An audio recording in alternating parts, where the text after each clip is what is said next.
शुरू अल्लाह के नाम से, जिसकी जमीनों और आसमानों पे हुक्मरानी है, और वो जिसे चाहता है उसे इज्जत देता है और जिसे चाहता है उसे जिल्लत देता है। अस्सलाम वालेकुम नाज़रीन, मैं हूं आपका होस्ट रिजवान शाह और आप देख रहे हैं प्रोग्राम गहरी नज़र। नाज़रीन, हम पिछले दिनों से देख रहे हैं बहुत पाकिस्तान में यकदम तेजी आ गई है सियासी मामलात के अंदर, अदालती मामलात के अंदर। और आज 24 तारीख है और काजी फाइज ईसा साहब का आज आखिरी दिन है। और कल काजी फाइज ईसा साहब रुखसत हो जाएंगे। उनका किस तरह का टेन्योर था, उनके जाने पे क्या है और उनके वजह से क्या होता रहा, इस पर भी हम डिस्कस करेंगे। उसके अलावा एक अहम आज अपडेट ये भी है कि तकरीबन 9 माह के बाद इमरान खान साहिबा की अहलिया बुशरा बीबी की आज रिहाई हो गई है। और वो पहले बनी गाला गई हैं और फिर ये बताया गया कि वो लाहौर जा रही हैं और अचानक गाड़ियों का रुख पेशावर मोड़ दिया गया और इस वक्त वो केपी हाउस पेशावर में मौजूद है। और आगे इमरान खान साहब का क्या फ्यूचर है और हम क्या सियासी मंजरनामा देखने जा रहे हैं, इसके लिए हमने मदऊ किया है। मेरे तो भाइयों की तरह है मुनीर मेमन, मशहूर एंकर भी हैं, साफ़ी भी हैं, आप इनको सुनते रहते हैं। तो मैंने कहा इनसे मौजू कोई नहीं है। कैसे हैं? अस्सलाम वालेकुम मुनीर भाई। वालेकुम सलाम शाह साहब, आपको भी अस्सलाम वालेकुम, आपके तमाम देखने सुनने वालों को। वालेकुम अस्सलाम। अच्छा मुनीर भाई, क्या चल रहा है, क्या देख रहे हैं, क्या मंजरनामा बन रहा है अब?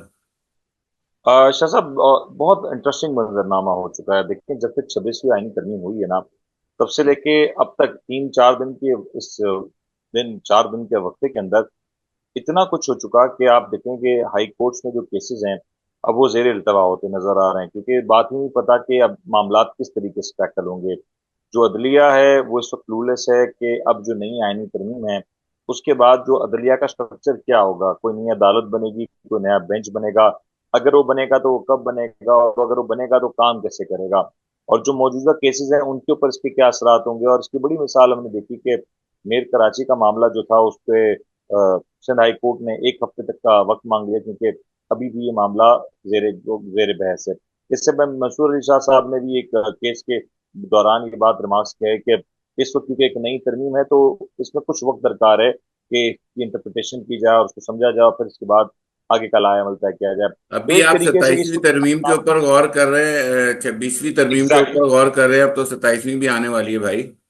सर बेसिकली शाह साहब, 27वीं तरमीम तो लाना जरूरी था, क्योंकि 26वीं तरमीम इतनी उजलत में लाई गई कि उसमें इतने सारे सुकम छोड़े गए, इतने सारे लूपहोल छोड़े गए। और एक जब भी कोई चीज बनाई जाती है, क्रिएट की जाती है, तो उसका एक स्ट्रक्चर डिफाइन किया जाता है। इस 26वीं तरमीम में उस चीज का स्ट्रक्चर नहीं डिफाइन किया गया, बल्कि सीधा ये हुक्म सादिर कर दिया गया कि पाकिस्तान में आईनी अदालतें होनी चाहिए। अदलिया का जो निज़ाम है उसको भी छेड़ा गया। अदलिया ऑलरेडी, जो कि पाकिस्तान में वैसे ही इसकी कोई ज्यादा अच्छी रैंकिंग्स नहीं है, उसके बारे में लोगों की जो राय है वो भी कोई खास अच्छी नहीं है। लेकिन अब क्योंकि ये अदलिया इंसाफ देंगी, या ये अदलिया ये सोचेंगी कि हमें आगे की एक्सटेंशन के लिए या चीफ जस्टिस की तकर्री के लिए इन सियासी जमातों से होकर गुजरना है, तो फिर ये अदलिया इंसाफ कैसे कर सकती है? जब आपका रिव्यू सियासी जमातें करेंगी तो फिर अदलिया इंसाफ तो नहीं कर सकती। अगर इंसाफ करेगी तो आपको पता है कि पाकिस्तान में कोई भी सियासी जमात का कद इतना बड़ा नहीं है कि वो अपने सियासी कायदीन के ऊपर जाके कोई बात कर सके।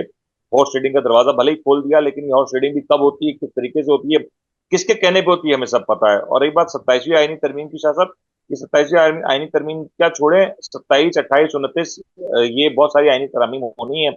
और जो मकसद इस वक्त हुकूमत का है वो वाजह है, क्योंकि अगर आप देखें, जब हुकूमत पहली दफा, जब इमरान खान साहब को बरतरफ किया गया, या ये कहा जाए कि वो इमरान खान साहब की हुकूमत खत्म की गई, उसके बाद हुकूमत ने आते ही सबसे पहले तो नैब कवानीन में तरामीम की। नैब कवानीन में तरामीम करने के बाद हुकूमत हमेशा की तरह इलेक्शन को टाल मटोल करने के लिए हीले बहाने करती रही। फिर हुकूमत ने एक नई तरमीम ये कर दी, 26 आईनी तरमीम की सूरत में हमें ये नजर आ गया। इससे पहले प्रैक्टिस एंड प्रोसीजर बिल लाया गया, उसके बाद एक ऑर्डिनेंस लाया गया। इतनी सारी चीजें हुई हैं इस पूरे अरसे के दौरान कि आप इसको अगर लिस्ट डाउन करें तो आपको समझ आ जाएगा कि इस वक्त हुकूमत की तरजीहात क्या है और हुकूमत किस सिमत में बढ़ रही है। इस वक्त नहीं, अफसोस की बात यह है कि हुकूमत की तरजीहात तो मुनीर भाई हैं अपनी जगह पर, वो तो हमें साफ नजर आ रही हैं। लेकिन यकदम आईनी स्ट्रक्चर चेंज कर देना, ये मेरा ख्याल है एक अच्छी बात नहीं है। हुकूमतें तो आती और जाती रहती हैं। ये हुकूमत मजीद साल गुजार ले, 2 साल गुजार ले, 3 साल गुजार ले, तो ये तो एक होता है ना हमेशा कि एक हुकूमत है, फिर सब अपोजिशन शॉर्ट टर्म हुकूमत है। सोच है ये बहुत। लेकिन ये आगों के आगे आने वालों के लिए जो रास्ता बनाया गया वो मुझे मुनासिब नहीं लगा। सर ये शॉर्ट टर्म सोच है। इस वक्त हुकूमत ने जो इकदाम किया उन्होंने ये तो सोच लिया कि चलें आज हम इससे मुस्तफीद हो जाएंगे, लेकिन मुझे एक बात, मुझे नून लीग के दोस्त ही बता दें कि क्या वो ये समझते हैं कि अगले 50 साल तक उन्हीं की हुकूमत रहने वाली है? कभी ना कभी तो उन्हें क्रीज की उस तरफ जाना पड़ेगा। कभी उनके हाथ में भी मामलात उनके हाथों से भी निकलेंगे। फिर क्या होगा? और मैं आपको बताऊं, आने वाले दिनों में ऐसी आपको असेंबलीज नजर आएंगी जिसमें इस बात पे इतनी बहस होगी कि जो जजेस की तकर्री है वो कितनी सही और कितनी गलत है। आज तो हो रही है ना। आज तो क्योंकि पहला प्रोसेस है, हमने देख लिया कि इसमें बहुत ले दे हुई, लेकिन आगे चल के इसमें इजाफा होगा और ये इजाफा पाकिस्तान की अदलिया के लिए बिल्कुल ठीक नहीं है। आप देखें कि काजी फायज ईसा साहब, चले बाद में उनके फैसले जो भी थे, लेकिन मुस्लिम लीग नून ने एक तरीके से उन्हें उनके आने से पहले मुतनाज़ बना दिया था। आज यही कुछ मुस्लिम लीग नून या पीपल्स पार्टी या एमक्यूएम गालिबन जस्टिस याह्या अफरीदी साहब के साथ करने जा रही है। और जस्टिस याह्या अफरीदी साहब एक बिल्कुल ही अलग नेचर का इंसान है और वो मेरे ख्याल से इस तरह से कॉम्प्रोमाइज नहीं हो सकते जिस तरीके से माजी में हमने देखा कि कुछ जजेस माजी में होते रहे हैं। लेकिन मुझे एक्सपेक्ट यही है कि वो एक अलग अंदाज की सोच रखते हैं। उनके फैसले इस बात को अभी तक बताते आए हैं। और 3 साल का टेनोर अब उनके पास जरूर है, लेकिन हल्फ वो लेंगे या नहीं लेंगे ये कभी भी एक बड़ा सवाल है। शायद इसमें कहीं ना कहीं जो तहरीक इंसाफ के दोस्त कहते हैं या जो वकला बरादरी है जिस अंदाज से एहतजाज करी, कल लोगों को नहीं पता कि कल कराची में रात गए आधी रात तक एहतजाज किया वकला ने। कल कराची में एक वकील गालिबन जो मेरे पास लाते हैं वो शहीद हो गया। और कराची शारा फैसल रात देर तक, रात 2 बजे तक लोग ट्रैफिक में फंसे रहे। क्यों? क्योंकि वकला एहतजाज कर रहे थे। बुकला का एहतजाज बढ़ता रहेगा और जैसे जैसे ये बढ़ेगा, जैसे जैसे इसमें शिद्दत आती जाएगी, ये हुकूमत के लिए मेरे ख्याल से आगे चैलेंज हो जाएगा। और जो आईनी निजाम, जो ये स्ट्रक्चर अभी जो बना है, उसके लिए भी एक चैलेंज हो जाएगा। क्योंकि अगर आज अदलिया ने अपने अंदर ही कोई यूनिटी नहीं रखी तो फिर अदलिया कल को इस बात का तकाजा भी नहीं कर सकी कि जब उनके ऊपर बुरा वक्त पड़े तो कोई लोग उनके लिए सड़कों में निकलें। आज अगर याह्या अफरीदी साहब हल्फ लेने से इनकार कर देते, हुकूमत के पास कोई चॉइस नहीं बचेगी कि वो जस्टिस मुनीब अख्तर साहब और जस्टिस मंसूर अली शाह साहब के साथ कंटिन्यू करें। एक और गलत बात फैलाई जा रही है कि मंसूर अली शाह साहब इस्तीफा दे देंगे। मंसूर अली शाह साहब ने अगर इस्तीफा ना दिया और याह्या अफरीदी साहब कल को आपके चीफ जस्टिस हो जाते हैं तो क्या सीनियोरिटी वहां पे नहीं एक तरीके से प्रिवेल करेगी? इस वक्त सबको पता है कि जो इस वक्त बेंच में जजेस जो मौजूद हैं उनकी बड़ी तादाद मंसूर अली शाह साहब के साथ है और उनके साथ एक दिली हमदर्दी भी है और एक सीनियोरिटी की वजह से एक एहतराम का रिश्ता भी है। यही कल को मंसूर अली शाह साहब, जस्टिस मुनीब अख्तर साहब बेंच में होंगे तो फिर क्या होगा? ये हुकूमत ने सोचा नहीं और ये बड़ी आगे चल के चलें आगे मुसीबत आगे पड़ेगी। चलते हैं। अब ये बताएंगे, आज बुशरा बीबी की जो है वो रिहाई भी हो गई है। ठीक है। और अब आप क्या देख रहे हैं कि बुशरा बीबी आया कि वो उसी तरह रहेंगी या वो कोई सियासी सरगर्मियों में भी हिस्सा ले सकती हैं? क्योंकि देखें, उन्होंने जाना लाहौर था, लाहौर का बताया गया, फिर वो एकदम केपी चली गई। अब कुछ इतलात आ रही हैं कि शायद वहां पर उनका मेडिकल चेकअप के बाद शायद वो सियासी सरगर्मियां भी संभाले। तो हालांकि हमने माजी में ये देखा है कि इमरान खान साहब की फैमिली सियासत में इन्वॉल्व नहीं है। ठीक है। तो अभी क्या जरूरत देख रहे हैं आप अब आने वाले वक्त में पीटीआई की? आप क्या देख रहे हैं कि वो क्या मूव कर सकती है?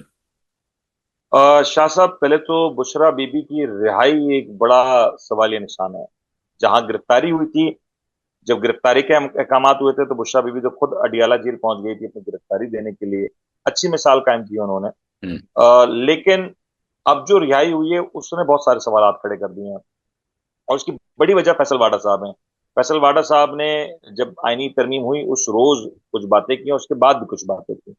और कोई शख्स अगर इस तरह की गुफ्तगू कर रहा है और इतना प्रिसाइज होकर कि ना उसके बाद कोई केसेस बनेंगे, उनकी रिहाई भी हो जाएगी और गाड़ी भी अंदर चली जाएगी और गाड़ी बाहर भी आ जाएगी। मतलब मतलब इस तरह की जो चीजें हैं ना हमें तब नजर आती हैं जब एक चीज स्क्रिप्ट तैयार हो।